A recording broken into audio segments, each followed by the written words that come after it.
Welcome to a new edition of the Neon Jazz interview series with jazz bassist Luques Curtis. We spoke in late April 2020 about this new COVID-19 world and his life in music. He is from Hartford, Connecticut, and was surrounded by a musical family. He started out on the bass at 12, and he never looked back. He's got a great story. Enjoy. Thank you for taking a minute out during this kind of extraordinary time in our human history to talk about jazz and music and, what's going on. I appreciate it. No problem at all. Do you have any music projects on the horizon, anything that you've been working on or prior to this, anything you want to talk about? Yeah, sure. Well, with my brother, we have a Curtis Brothers group, and we've finished recording a Kubop record. So it's basically a bunch of standards, but like Cuban jazz. It's a real straight, no drum set, so it's timbales, congas, and bongo, and my brother and I. So it's just quintet, and we try to go as traditional as we can with this one, and it's music that we love to listen to, and we just decided to do that one in the studio a couple months ago. So that should be coming out hopefully by the end of the year. I'm on the new Captain Black record that's going to be released May 1st. So that's another one that's coming out. but I was just here working on. Every night I try to record something down in my basement. I have like a little setup, so I've been kind of just doing things by myself.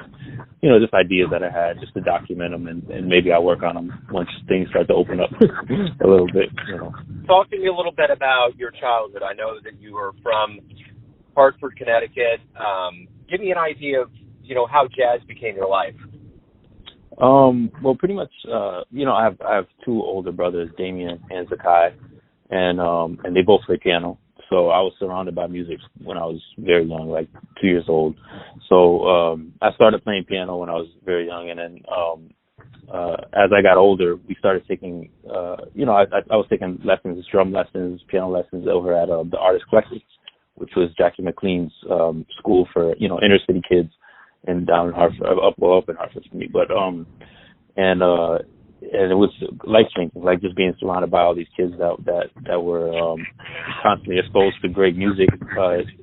Mr. Jackie McLean used to come down and come down to our rehearsals and just talk to us, and very inspiring. And by the time I turned like about 11 or 12, I kind of fell into playing the bass. Like nobody else was playing the bass.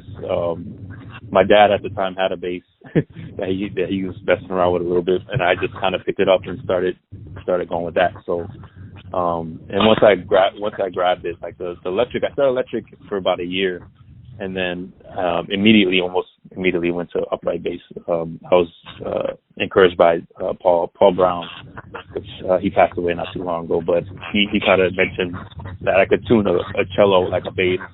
Start that way, and because I was very small, and I started like that. So that's kind of my beginning into music. You went to a performing arts academy, and obviously probably it was very, very art centric. Talk to me a little bit about what kind of resonated with you with that kind of education throughout the years. Well, it was great, but I think what kind of my education was kind of off of that. Like that was where I got together with my friends and hung out and talked about music and stuff. But like I would go to Jazzmobile on Saturdays, which was in New York, and study with Mickey Bass. And then I was also we had our own Latin jazz band as kids, like a bunch of kids that were interested in Latin jazz. We kind of formed something in our basement, and a bunch of kids just came by, and we just played through like Fort Apache songs and some originals and things like that. And that I think that was what kind of sparked my education the most. Just being able to play these songs and kind of obviously the academy was great. Like I studied with David Santoro there. And he was very helpful with all my career. He's still very helpful now. Because after I went to the Academy of Performing Arts in Hartford, I went to Berkeley, and Dave Santoro was my teacher at Berkeley College of Music. So, yeah. When you finally arrived in New York, what was it like? What were the growing pains like? How did you kind of get involved in the scene? I was very fortunate with my experience because it's not like this for everybody. But when I came to New York, I had my brother. We both moved to New York together. So at least I had somebody I was going with. And also, at the time I was still playing with Gary Burton. Like I still had tours going on and shows and it kind of gave me that solid, income that I was making money, and I was still able to be in New York and kind of visit all these clubs and kind of start to, go around a little bit, play with a bunch of people. And I also had a great friend, Albert Rivera, which was he was going to New School at the time, so he was bringing me into New School, and I was meeting all the New School guys and hanging out with them. Like daily, I would go to New School and just get signed in and stay there the whole day playing with guys and just hanging out. So it was a very fortunate situation that I had. Like a lot of people don't have that. You've played with a lot of people over the years. What are some of the musicians that really gave you advice that's really stuck all these years for you? Well, of course, my first touring band I was a part of with Donald Harrison, and he was huge with my development and just musically and off the stage. He kind of taught us how to behave because we're kids and on the road and we would do dumb things, very immature things, and he would always call us out on it and tell us exactly why not to do these things, and also about appearance. Like he's, obviously we still have to wear, suits and ties to every show, so that kind of got that instilled in my brain. So I kind of got that together because of him, and just musically, being around somebody that's been with Art Blakey and the Jazz Messengers and had that mentality and those teachings. He was constantly teaching us things on the bandstand. If we messed up, we'll definitely hear about it either right then when we do it or right after the show. So it was a great lesson from him, and also Ralph Peterson, another Blakey disciple, I guess, and another messenger, and he was great in my development as well. I used to go and hang out with him and play duo with him, and I played in this band very early on. So yeah. Talk to me about the first live jazz show that you ever saw, and how that made you feel about wanting to become a musician. That would go way back because luckily I had very supportive parents, and they brought me everywhere, and my brothers and I everywhere. And Hartford Jazz, I always remember Hartford Jazz Festival being a huge part of my me wanting to do things like musically, just being surrounded by these musicians. One concert that actually sticks out is Steve Turay.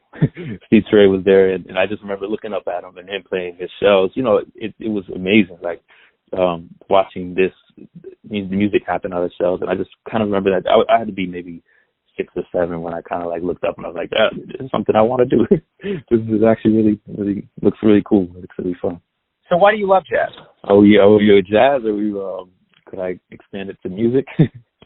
Why do I love music? Is that a Absolutely, you bet. Great, yeah. Music to me is somebody's personal. They're kind of giving you a piece of themselves. So I don't enjoy all music. I'm not going to say that because that would be a lie. But I do enjoy most music, and I like it because of the way it makes me feel. Like certain times of the day, I like to listen to certain types of music, certain styles, certain people. And I think it's amazing that something that's sonically could influence the way I am, and the way I feel, even if it's something that I put on an old Miles Davis recording, and it brings me back to when I was, in high school or middle school, just listening to these recordings, or if I put on like a funk record, it reminds me of Saturday mornings at home, back in those days. So it kind of I love music for that reason, that it's and also I'm able to express myself when I play it. I'm able to actually give my feeling into something, which is it's hard to do, but I'm able to do it. So the one thing that's going to be a part of just talking about jazz is that we have this COVID-19 world, the quarantine world we're in, and my question is, when we're done with this, when we get to the point where we're actually on stage as a musician or in the crowd as an audience member, what revelations do you hope that we all collectively get from this experience?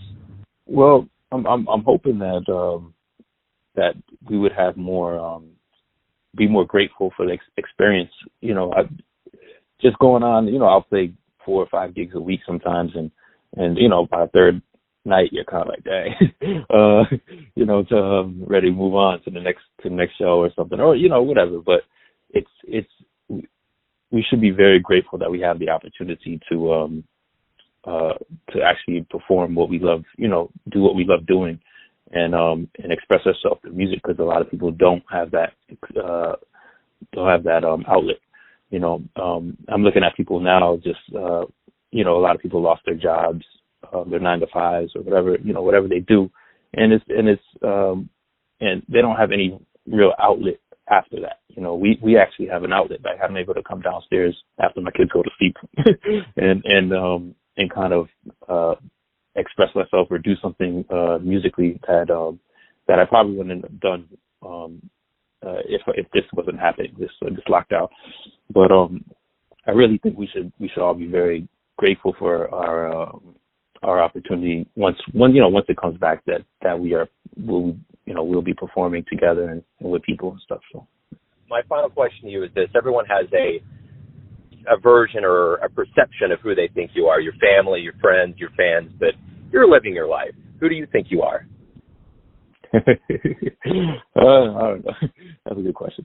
Who do I think I am? I don't know. I think I'm just a man trying to do good in this world, and whatever comes along, I kind of try to make that situation the best I can. And I love one thing I do love is being a father and a husband. It's something that is beyond music, That I would put that as first. That it's quite an amazing experience. Both of those experiences, for the ups and downs and just everything that comes with it is great. Right on, man. Hey, thank you for taking a little time to talk to Neon Jazz today. It's quite a time in history, and I appreciate you taking a minute out. No problem at all. Thanks for the call. Anytime. Thanks for listening and tuning in to another Neon Jazz interview, where we give you a bit of insight into the finest cats in Connecticut, New York City, Kansas City, and spots all over the world, giving fans all that jazz. And thanks to Mr. Curtis for his time, music, and cool. If you want to hear more interviews, go to Famous Interviews with Joe Davino on the iTunes Store. Visit Neon Jazz at youtube.com for everything Neon Jazz all the time. Go to the neonjazz.blogspot.com. Until next time, enjoy the jazz, my friends.